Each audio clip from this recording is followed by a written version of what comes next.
अस्सलाम वालेकुम। एक न्यूज़ के साथ मैं हूं ज़ौक अहमद। नाज़रीन, कल ईरान और अमेरिका मुज़ाकरात का अहम मरहला है और इससे पहले ईरानी पार्लियामान के स्पीकर बाक़िर कालिबाफ का अहम बयान सामने आ गया, जिनके मुताबिक मुज़ाकरात शुरू होने से पहले दो शराइत जिन पर फरीकैन मुत्तफ़िक हुए थे, उनमें लबनान में जंगबंदी और ईरान के मुंजमद असासे रिलीज़ होना अभी बाकी हैं। आगे क्या होगा ये भी बताएंगे, लेकिन फिलहाल इस्लामाबाद सेंटर स्टेज बना है और आलमी उफ़क़ पर पाकिस्तान की सिफारतकारी का चर्चा हो रहा है। पाकिस्तान जिंदाबाद ये नारा अब पूरी दुनिया में गूंज रहा है और इस्लामाबाद आलमी उम्मीदों का मरकज बन गया है। ईरान और अमेरिका के दरमियान जंगबंदी और फिर मुज़ाकरात पर वज़ीर आज़म पाकिस्तान शहबाज शरीफ और field marshal general Asim Munir की क़यादत को आलमी सतह पर सराहा जा रहा है। उधर वज़ीर आज़म की अपील पर आज मुल्क भर में यौम तशक्कुर मनाया गया, रैलियां निकली, गली गली वज़ीर आज़म और फील्ड मार्शल के हक में नारे गूंजे और दुआएं मांगी गईं कि ईरान और अमेरिका के मुज़ाकरात कामयाब हों। सच यह है कि पाकिस्तान ने वो कर दिखाया जो बड़े बड़े ताकतवर मुल्क नहीं कर सके। यूरोप से लेकर एशिया तक पाकिस्तान की सालसी को खिराज तहसीन पेश किया जा रहा है। बरतानिया, फ्रांस, इटली, जर्मनी, कनाडा और जापान के रहनुमाओं ने मुश्तरका एलामिये में पाकिस्तान के किरदार को सराहा। यूरोपीय यूनियन की क़यादत भी ये कहने पर मजबूर हो गई कि अमन का रास्ता इस्लामाबाद से गुजरता है। उधर अमरीकी नायब सदर जेरी वेंस मुज़ाकरात के लिए पाकिस्तान रवाना हो चुके हैं। उनके साथ स्टीव विटकॉफ और जेरेड कुशनर भी वफ्द में शामिल हैं। रवानगी से कबल जेरी वेंस ने वाज़ेह किया कि वो सदर डोनाल्ड ट्रंप की हिदायत पर इस्लामाबाद आ रहे हैं। उम्मीद जाहिर की गई कि मुज़ाकरात मुस्बत होंगे। उन्होंने दो टोक पैगाम दिया, अगर ईरान ने खैर सगाली दिखाई तो अमरीका आगे बढ़ेगा। दूसरी जानिब ईरान ने भी बड़ा कदम उठाया है। अमरीकी जहाज़ों को आबनाए हरमज से गुजरने की इजाज़त दे दी है, जबकि सदर मसूद पज़ेश्कियान ने खुसूसी वफ़द भेज तस्दीक कर दी है। वज़ीर ख़ारजा अब्बास अराग़ची और स्पीकर बाक़िर कालिबाफ क़यादत करेंगे।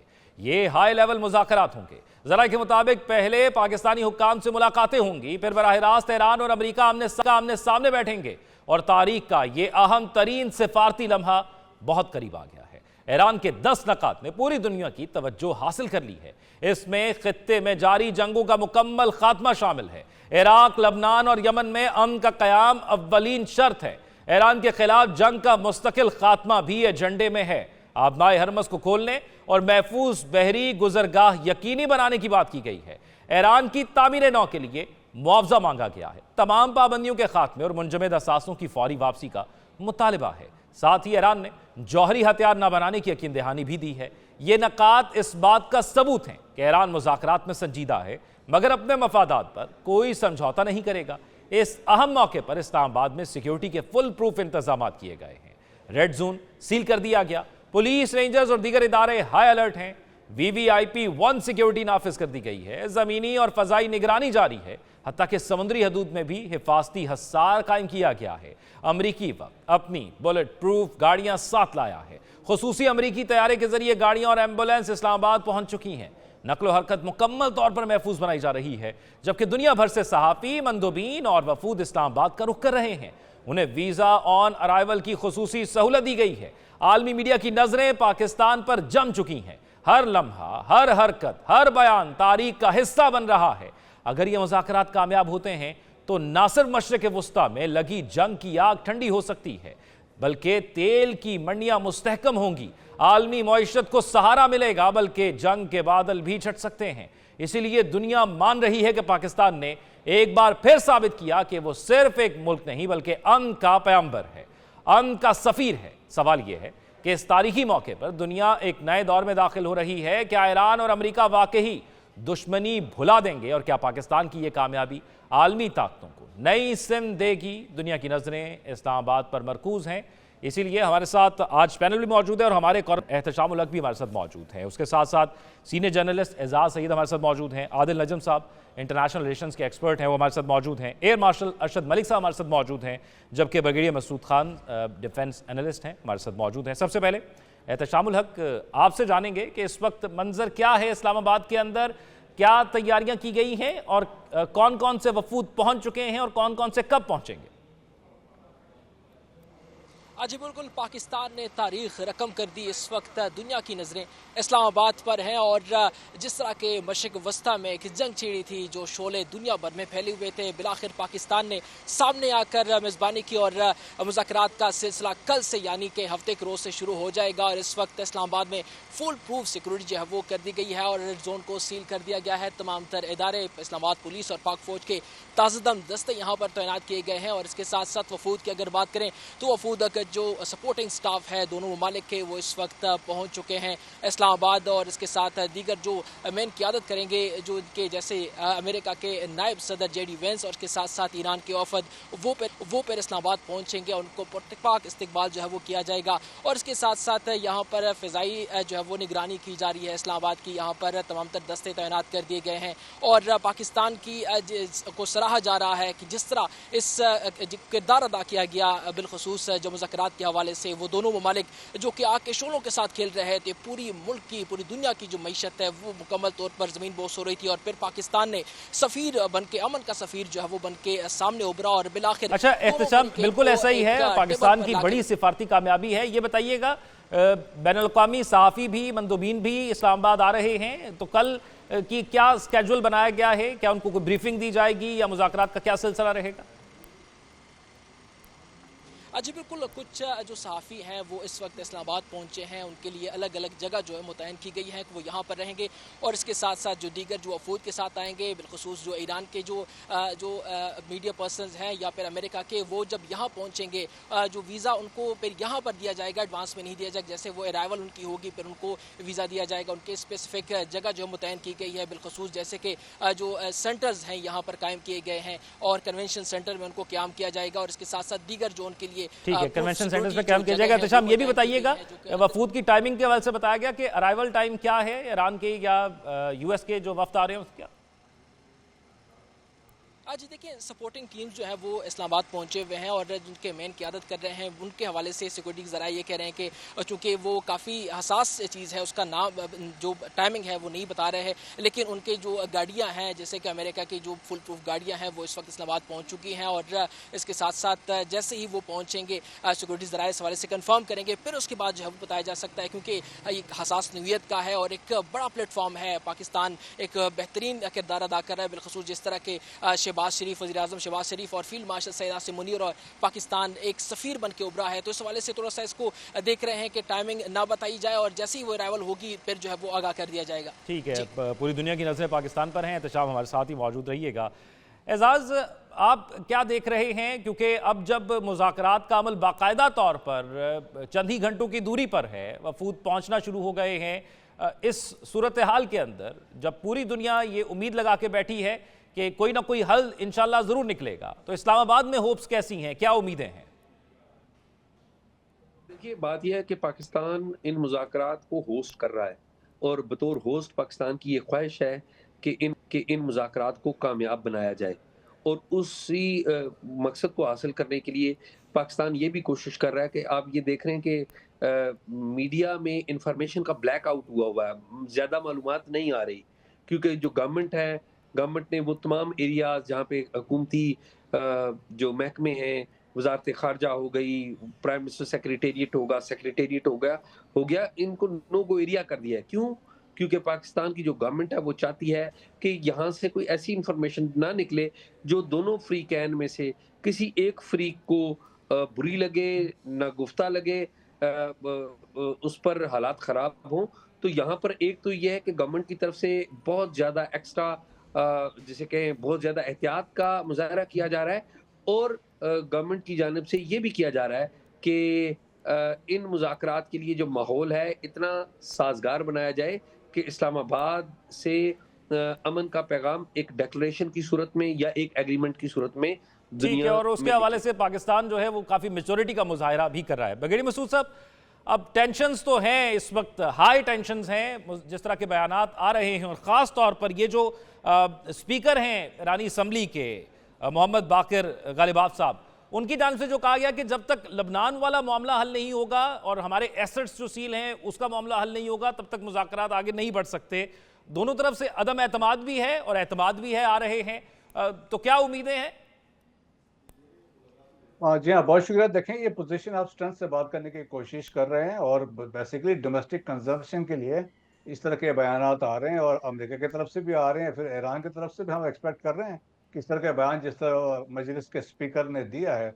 लेकिन मेरे ख्याल में मोस्ट इंपॉर्टेंट चीज़ ये होगा कि ये तमाम जो फरीकैन है, अगर किसी मिनिमम जो कॉमन ग्राउंड चीज़ पे एक तो इतफाक़ कर लें तो वो बड़ी कामयाबी होगी।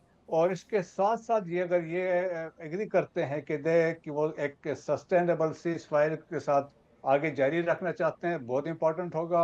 और इसके बाद अगर वो ये कहते हैं इसराइल के जो अटैक्स हो रहे हैं उसको रोका जाए, वो इसकी इम्प्लीमेंटेशन हो सकती है। और इसके अलावा ये भी हो सकता है कि ईरान से कहा जाए कि शिपिंग लेंस जो है स्ट्रेट ऑफ हॉर्मुज़ में वो ओपन की जाएं। सो कॉन्फिडेंस बिल्डिंग मेजर्स के तौर पे होगा और subsequently they can go for comprehensive dialogue, जो मेरे ख्याल में दिनों पे मुहित हो सकता है। लेकिन initially it is very important कि कॉन्फिडेंस बिल्डिंग मेयर करेगा, अंडरस्टैंडिंग करे। इस तरह के जो बयानात जो अभी आए हैं, मेरे ख्याल में ये डोमेस्टिक कंजम्पशन पब्लिक के लिए है। लेकिन जनरली जब ये टेबल पे बैठेंगे तो मेरे ख्याल में ये जो मिनिमम है कि एक अंडरस्टैंडिंग होनी चाहिए, तो वो लाइकली है कि होगी। और अंडरस्टैंडिंग के लिए ही इतनी डेवलपमेंट्स हुई हैं कि वो इस वक्त मौजूद हैं या आ रहे हैं इस्लामाबाद के अंदर। आदिल नजम साहब, क्योंकि पाकिस्तान का मकसद और किरदार तो ये है कि दोनों को एक बेस पर बिठाए और मुज़ाकरात का आगाज़ करे, उसका नतीजा क्या निकले दोनों फरीकों पर होता है। लेकिन जो गुज़िश्ता दिनों के अंदर जो तमाम स्टेटमेंट्स रही, जो ये 40 दिन की जंग रही, उसको देखते हुए आपको क्या लगता है कि ये किस नतीजे की तरफ जा रहा है?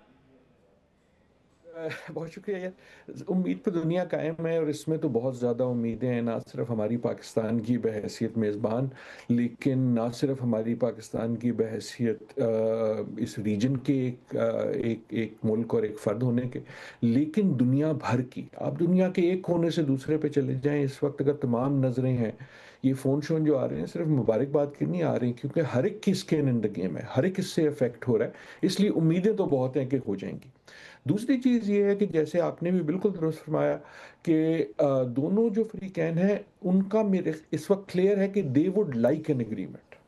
उनको एक रैंप आउट चाहिए, चाहे वो डोनाल्ड ट्रंप हो, चाहे वो ईरान हो। डोनाल्ड ट्रंप जो हैं वो एक तरह से बोर हो गए हैं, उनको नज़र आ गया कि जो वो समझते थे होगा वो नहीं होगा। लेकिन उनको एक ऐसा रैंप आउट चाहिए जहां वो विक्ट्री डिक्लेयर कर सकें। ईरान जो है वो ज़ाहिर है जब इतनी तबाही होगी, इतनी जंग होगी, चाहे जो मर्ज़ी हो, उसकी जो कीमत है उनके लोगों पे, ज़िंदगी पे, हर रोज़ पे, उसके बाद वो भी चाहता है, और ना ही उसने ये जंग शुरू की थी, वो भी चाहता है कि आउट हो। तो ये तो तमाम मुस्बत बातें। अब सवाल कि दुनिया भी पुश कर रही है और दोनों फ्रीकैन जो हैं वो भी चाह रहे हैं। असली जो मसला है और मेरी जो असली उम्मीद है वो ये कि जो एक तीसरा फरीक है जो टेबल पे नहीं मौजूद और जिसने क्लियर कर दिया है कि वो अग्रीमेंट नहीं चाहता, वो अमन नहीं चाहता, वो चाहता है कि खित्ता आपस में लड़े, इनकी आपस में जंगें हों, और उसका यही अज़म है जिसके मुराद है इजराइल और नेतन्याहू, वो इसको स्पॉइल ना कर सके। मेरी उम्मीद जो है वो मेरी या दुआ जो है वो उस पे है, क्योंकि आई थिंक ये सारी जो टॉक है ये अब डिपेंड करेगी कि दो चीज़ों पे। एक ये कि क्या दुनिया और अमेरिका मिलके अब ईरान की जो रेपरेशंस वाला सवाल है, चाहे वो हरमुज पे टोल के हवाले से हो, चाहे वो सैंक्शंस हटाने के हवाले से हो, चाहे वो ट्रेड खोलने के हवाले से हो, क्योंकि इस किस्म की कोई चीज़ चाहिए होगी। एक ये कि क्या वो हो सकेगा, और दूसरा जो है वो ये कि क्या जो है अमेरिका जो है और ख़ुसूसन डोनाल्ड ट्रंप जो हैं, क्या उनके पास ये ख्वाहिश होगी, मेरे ख्याल में ख्वाहिश है, क्या एबिलिटी होगी कि वो नेतन्याहू को रोक सके। क्योंकि इस वक्त नेतन्याहू की क्लियर इंडिकेशन ये है अब कि ही वुड। ये पेशरफ जहां से आगे बढ़ रही है, लेकिन एक अहम मसला ये सब ये भी है कि तीन फरीक हैं इस जंग के अंदर, ईरान है, इसराइल है और फिर अमेरिका है। लेकिन इस मुज़ाकराती अमल में इसराइल इसका हिस्सा नहीं है। तो आपको क्या लगता है क्यों वो इसका हिस्सा नहीं है? ये तीसरा फरीक इसराइल है, लेकिन आप गौर कीजिए कि 28 फरवरी को ये कॉन्फ्लिक्ट शुरू हुआ है। 28 फरवरी को अटैक किया गया था ईरान के ऊपर अमेरिका और इसराइल की तरफ से। 28 फरवरी से लेकर अभी तक जितने भी इकदामात हुए हैं पाकिस्तान की तरफ से, उस हवाले से इसराइल ने कोई एक स्टेटमेंट जारी नहीं किया। इसराइल पाकिस्तान के हवाले से बहुत मोहतात रवैया इख्तियार किए हुए है, क्योंकि इसराइल पाकिस्तान के हवाले से या पाकिस्तान की एफर्ट्स के हवाले से डिपेंड कर रहा है अमेरिका के ऊपर, क्योंकि इसराइल को पता है पाकिस्तान अमेरिका का दोस्त मुल्क है और उसी वजह से इसराइल अमेरिका की तरफ देख रहा है। और मेरा ये ख्याल है कि बहुत सारे ऐसे इश्यूज हैं जिसमें इसराइल, मिसाल के तौर पर लेबनान में जो कुछ हुआ, वो अमेरिका शायद नहीं चाहता था कि इसराइल ऐसा करे, और मेरे ख्याल में एट द एंड अमेरिका का दबाव ही जो है वो इसराइल के ऊपर कारगर होता है, ताकि वो इसराइल जो अपनी पॉलिसी को ठीक करे, और इसराइल का जो गारंटर है वो अमेरिका ठीक ही है, यानी वाज़े तौर पर यही एक वजह सामने आती है। बिगड़े मसूद साहब, अब आपको लगता है कि इस वक्त जो एक तो फरीक ईरान है, लेकिन इसराइल और यूएस के पास दो ऑप्शन नजर आ रही थी कि या मिलिट्री डिफीट को एक्सेप्ट कर लिया जाए या अंदरूनी तौर पर डोमेस्टिक जो हजीमत हो रही है उसको एक्सेप्ट किया जाए। तो उन्होंने मिलिट्री डिफीट का ऑप्शन अपनाया, और आपको क्या लगता है कि इस 40 दिन के अंदर किसने बर्तरी हासिल की? बड़े सिंपल सी बात है। देखें, इस 40 दिन में हम ये कह सकते हैं ईरान प्रिवेल कर गया। देखें, जो मिलिट्री या पॉलिटिकल ऑब्जेक्टिव्स थे अमेरिका के, वो तो अचीव नहीं हो सके, कि वो रेजिम चेंज भी नहीं हो सका, जो मिलिट्री ऑब्जेक्टिव्स थे कुछ नहीं हो सका, बल्कि ईरान मजबूत बन के उभर आया और जिस तरीके से रिस्पॉन्ड किया वो बहुत इंपॉर्टेंट है। और फिर देखें, स्ट्रेट ऑफ हॉर्मुज़ कहीं पे जिक्र ही नहीं था शुरू में, कि ये डिफेक्टिव वार ऑब्जेक्टिव के तौर पे निकल आया, और जिस तरीके से ईरान ने इसको यूज किया है is the centre of gravity के तौर पर हम कह सकते हैं, कि जहां बेसिस को उन्होंने टारगेट किया, मिडिल गल्फ कंट्रीज को किया, वहां पे मोस्ट इंपॉर्टेंटली देखें अभी भी जो बातचीत में फोकस होगा, एक तो अगर न्यूक्लियर प्रोग्राम पे होगा तो सेकंड स्टेट ऑफ हॉर्मुज़ पे होगा, क्योंकि इंटायर दुनिया की इकोनॉमी जो है देखें अभी ईरान के कंट्रोल में आ गई है। सो दैट्स वाई कि सबको तकलीफ हो रही है। और फिर ऊपर से ये भी देखेंगे गल्फ कंट्रीज से 6 कंट्रीज, इराक शामिल 7 हैं, दे आर टोटली, उनका रेवेन्यू जो भी है they are dependent on this Strait of Hormuz.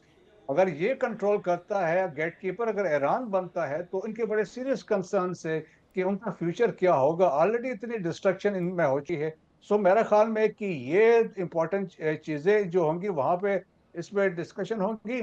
और मेरा ख्याल में कि इट्स के पाकिस्तान में कह सकता कि बड़े ऑनेस्टी के साथ Pakistan has provided a platform. देखिए, जब दुनिया की बड़ी ताकतें बैक सीट पे चली गई थी, पाकिस्तान ने ऑनेस्टी के साथ इस तमाम मुश्किलात के बावजूद, डिफेक्टर्स भी यहाँ पर बहुत सारे थे, पाकिस्तान ने प्लेटफॉर्म दिया है।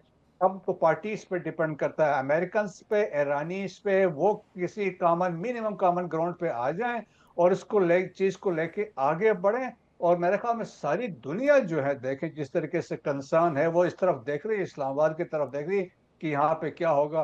बट आई एम सर्टन कि जी कि ऑप्टिमिस्टिक भी हूँ कि होपफुली कि कोई ना कोई बेहतरी इसमें होगी। कुछ लोग कुछ दो वाली बात भी हो सकती है, और कुछ जिस तरह 10 पॉइंट ईरान के हैं, तो 15 अमेरिका के हैं, बट स्टिल के दरमियान से वो रास्ता निकल सकता है। लेकिन दो फोकस जो मेरे ख्याल में कोर इश्यूज होंगे, one is the nuclear programme, the other is Strait of Hormuz. और आदिल नजम साहब, क्योंकि जहां पर हम ये तमाम फैक्टर्स डिस्कस कर रहे हैं कि कामयाबी की तरफ मुज़ाकरात को कौन कौन से फरीकैन लेके जा रहे हैं, पाकिस्तान का किरदार क्या है, तो फिर हम एक फैक्टर ये भी नज़र में रखना पड़ता है कि एक ऐसा फरीक भी है जिसकी एक लॉन्ग हिस्ट्री है, जो उस खित्ते के अंदर हर मुज़ाकरात को नाकाम बनाने की कोशिश करता है, सबूताज करने की कोशिश करता है।